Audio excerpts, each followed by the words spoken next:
Hello students, इसके पहले वाले वीडियो में हमने आपको linear equation in two variable के अंतर्गत बात की थी कि पेयर ऑफ लीनियर इक्वेशन अगर हमारे पास दिए गए हों तो उनकी पहचान कैसे करेंगे कि ज्योमेट्रिकली यदि हम उसको ड्रॉ करते हैं प्लेन में तो कब वे इंटरसेक्ट करेंगे, कब वे पैरेलल होंगे, कब वे कोइंसाइड करेंगे। उस चीज़ को फिर एक बार हम देखते हैं।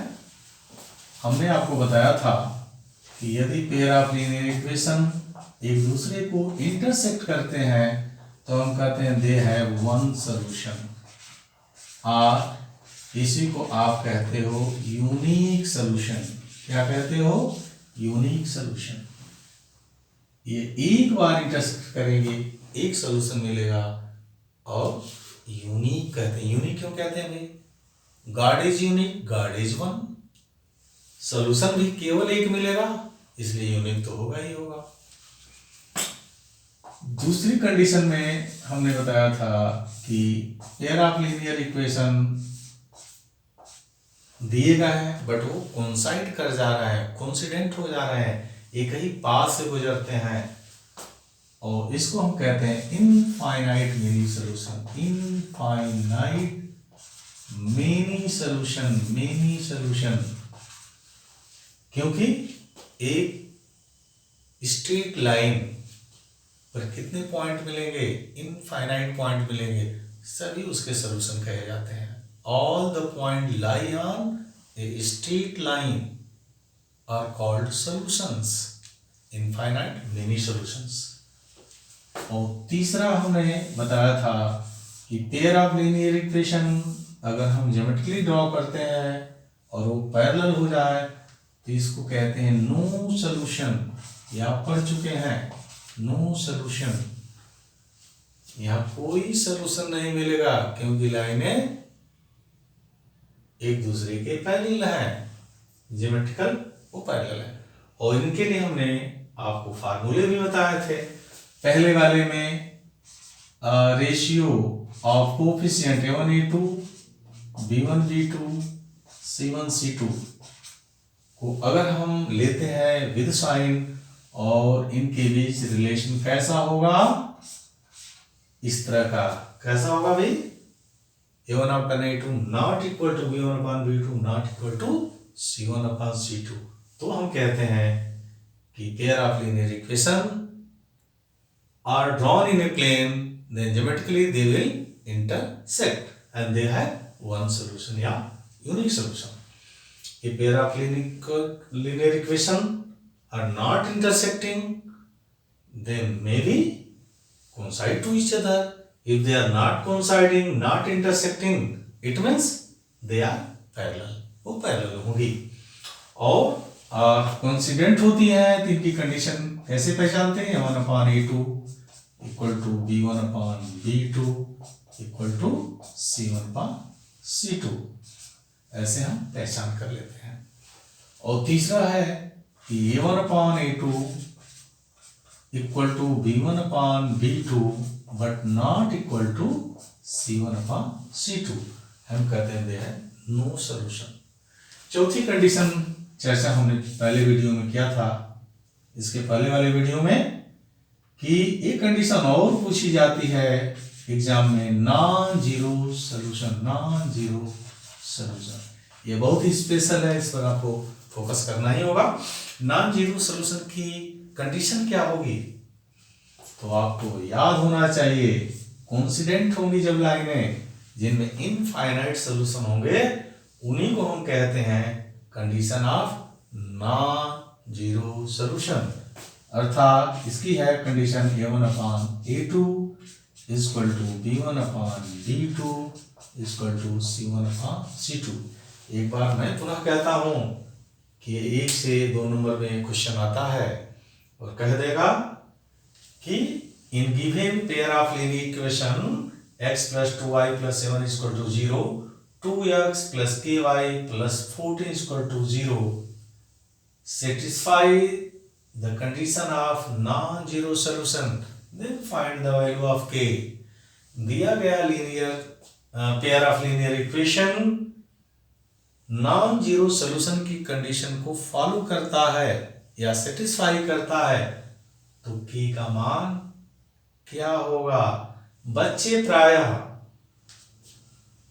तीसरी कंडीशन को लगाते हैं पैरेलल लाइन, क्योंकि उसमें नो सॉल्यूशन वर्ड लिखा हुआ है। वह नॉन जीरो सॉल्यूशन को नो सॉल्यूशन मानकर इस फार्मूले में पुट करके सॉल्व कर देते हैं। आंसर तो निकल जाता है, बट थारोली अगर कोई एग्जामिनर इसको देखेगा, इस कंडीशन को आपने अप्लाई किया है, तो वहां कट करके जीरो कर देगा, क्योंकि 2 धन 2 भी 4 होता है, 2 गुणे 2 भी 4 होता है, बट 2 धन 3 5 होता है, 2 गुणे 3 6 होता है। तो संयोग से 2 + 2 4 हुआ और 2 गुणे 2 भी 4 हुआ। रिजल्ट तो सही आ गया, गुणा करने पर भी और जोड़ने पर भी, लेकिन अन्य संख्याओं के लिए लागू नहीं होता। उसी प्रकार कभी कभी गलत फार्मूला लगाने पर भी आंसर आ जाते हैं, लेकिन अगर 2 मार्क्स में है, 1 मार्क्स में तो नंबर मिल जाएगा, सही आंसर है। 2 मार्क्स में है तो आपको नंबर 0 हो जाएंगे। इसलिए ध्यान रखिएगा कि नॉन जीरो सोल्यूशन के लिए हम कौन सी कंडीशन लेंगे, इनफाइनाइट मेनी सोल्यूशन की। इसका कारण क्या है, इसका कारण मैं समझाता हूं। मान लीजिए कि हमारे x एक्सिस और y एक्सिस हमने बना लिए। अगर पहली लाइन ओरिजिन से पास होती है और दूसरी लाइन भी कोइंसाइड होकर ओरिजिन से ही जाती है, यानी दोनों लाइनें कोइंसिडेंट हो गई और कहां से जा रही हैं, ओरिजिन से जा रही हैं। इसका मतलब एक सॉल्यूशन x और y के जो मान है यहाँ 0 मिलेंगे, लेकिन बाकी जो मान है, जो x और y के अदर जो वैल्यूज हैं संख्या में तो इनफाइनाइट है, एक ही ना 0 हुआ, बाकी क्या होंगे, 0 नहीं होंगे। इसीलिए नॉन जीरो सोल्यूशन 0 न हो कि कंडीशन हम मानते हैं कि लाइन कोइंसिडेंट होनी चाहिए, यानी जो पेयर ऑफ लीनियर इक्वेशन का ज्योमेट्रिकल रिप्रेजेंटेशन है उसमें अगर वो कोइंसिडेंट हो रही हैं तो ही नॉन जीरो सोल्यूशन की कंडीशन होगी। अर्थात इस क्वेश्चन का सॉल्यूशन क्या होगा, तो आप आंसर में जाएंगे, लेकिन आंसर के पहले सॉल्यूशन क्या करेंगे।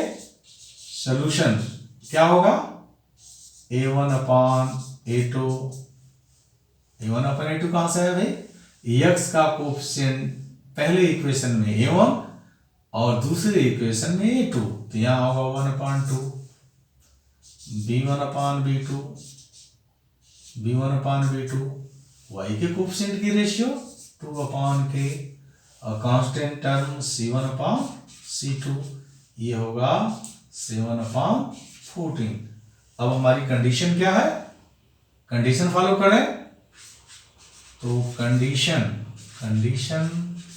ऑफ नॉन जीरो सॉल्यूशन ये होगी a1/a2 is equal to b1/b2 is equal to c1/c2। देख रहे हैं a1/a2 is equal to b1/b2, तीसरे में भी है a1/a2 is equal to b1/b2, पर यहाँ नॉट इक्वल टू c1/c2 और यहाँ इक्वल टू c1/c2, ये डिफरेंस है। तो कभी कभी आंसर इतने से तो निकल जाएगा, इसमें कॉमन है ये चीज, और यहाँ भी ये रेशियो और यहाँ भी ये रेशियो कॉमन है, आंसर तो निकल जाता है। पर अगर आपने फार्मूला पूरा लिख करके और फर्स्ट 2 से वैल्यू निकाल लिया तो आंसर मिलेगा, बट वो रॉन्ग होगा। तो अब इसमें हम पुट करते हैं तो कह सकते हैं तो 1/2 equal to 2/k equal to 7/14।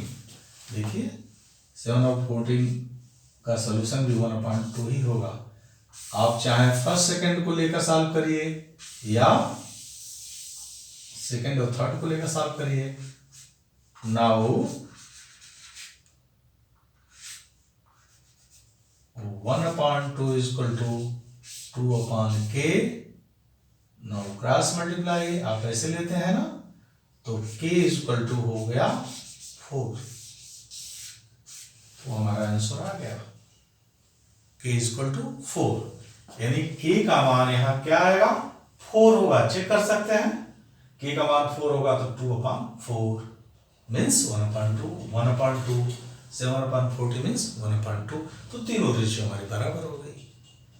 तो आपको ध्यान रखना होगा, ये बहुत ही छोटा प्रश्न आता है, पर प्रायः विद्यार्थी तीसरी कंडीशन को समझ बैठते हैं और फार्मूला लिख करके उसमें वैल्यू पुट कर देते हैं, जो निश्चित रूप से रॉन्ग प्रोसेस है। सही प्रोसेस में जब भी नॉन जीरो सोल्यूशन की कंडीशन अप्लाई करते हुए प्रश्न आते हैं जिसमें वैल्यू ऑफ के या वैल्यू ऑफ पी या वैल्यू ऑफ एल या वैल्यू ऑफ एम इस तरह का सवाल आए, तो आप ध्यान देंगे, आप नॉन जीरो सोल्यूशन के लिए कौन सी कंडीशन लगाएंगे, condition of infinite mini solution. Thank you.